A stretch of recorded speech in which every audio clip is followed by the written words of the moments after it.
shaadku qasaarana uu leeyahay faa'iidana uu leeyahay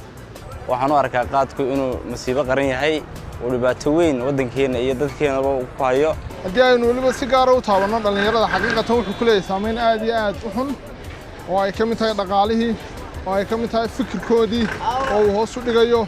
waqtigoodii oo sidoo kale uu kaga mashquulinayo in isaga ay cunaan qasaaro uu leeyahay dhalinyartii adiga arkay inay wada waala yihiin suuqa wada marayaan faa'iidana uu leeyahay awlaad badan oo jaamacada laga soo saaray waxa hooyo banaanka fadhidaan awlaad bay korsatay oo aniguba hooyo waxaan ahaa jaadleeya awlaadeedana jaamacad baan kaga soo saaray qof walba waa sidoo isticmaalaan bas sida magaranaysa isticmaalkiisa markaad baranaysid dad baa ka shaqaysatid si nadiif ah ku soo galaya laakiin adoo shaqaysana dad baa ka isticmaashid wuxuu kula galayaa inaad moobil qaadatid aad wax la aragtid waxyaalo badan lagu kalifaya anigu markaa alxamdulillaah rabbil caalamiin nin baslaabaan iska ahay waan iska shaqaystaa waxaan ku leeyahay qaadlaan oo indhalaan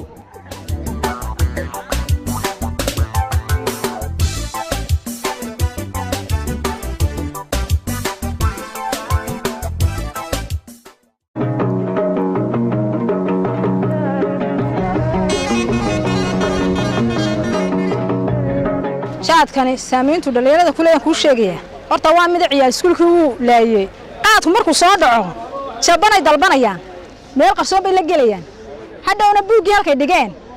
ayay ka soo qaadeen waalidkii waanu soo rawxna problemka ugu badan ee kala taga dhaawaca problemada guryaha ka yimaada ama maanta ka taagan jaad baa asiibaya waa ninkii wuxuu doonay inay yaro dhalinyaro aan shaqeyn inuu beeray $20 inuu $20 in uu leeqo gurigiisina 10000 aanu geyn 10,000 shilin Soomaaliland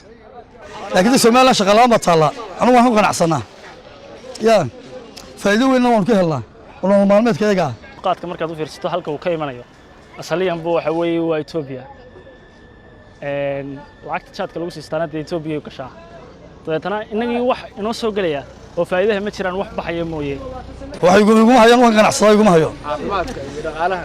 dhaqaale aad iyo aad buu wanaagsan subax walba isagu ma soo kacaa lacag ka doona anigu waxaan leeyahay dawladda ka codsanaya haddaan wax taraysaan oo doonaysan inuu idin codayno aadka joojiya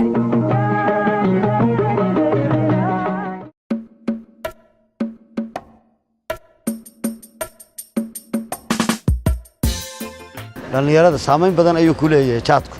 waayo waqtigaagu ka luminaya intaad fadhidid waxa laga yaabaa inaad wax qabsan lahayd xoogaaga iyo xoolahaaga wax isku darsaday waxa jira oo lumiya jaadka ilkahayga wada arkaya sidoo uu galay habeen iyo dhaar dadka u soo jeedaan mid kalena wuu leeyahay oo ugu daran yahayba shaqadu ka habsaaminaya uu ku seexinaya aroortii markaad cunto wuxuu kugu bilaabayaa wax curiyo la yiraahdo leeyahay maskaxdan bilaadanka ku sameeyo lacag leeyba tahay waxa ma noqonaysa dadka ugu sandheer maanta haddii iska seexatay ilaahun baa wax ku siina waxba tabcan markuu qofku qayilsan yahay go'aanada uu gaadhaa iyo markuuna qayilsanaynin inayna isku mid ahayn wixii dhaqaale aan lahaa uu baabiyay xoogii aan lahaa uu la dagaalamay oo la iskareeyo xaq caafimaad ah xaq waqti iyo isaga taa warkeeda biska daa marka waxa la oran karaa qof walbaaba sidoo uu la macaamilo qaabka ma aragtay jaadka marka uu cunayo bay mustaqbalkiisa iyo ma aragtay qaabka noloshiisu ay wajahdaa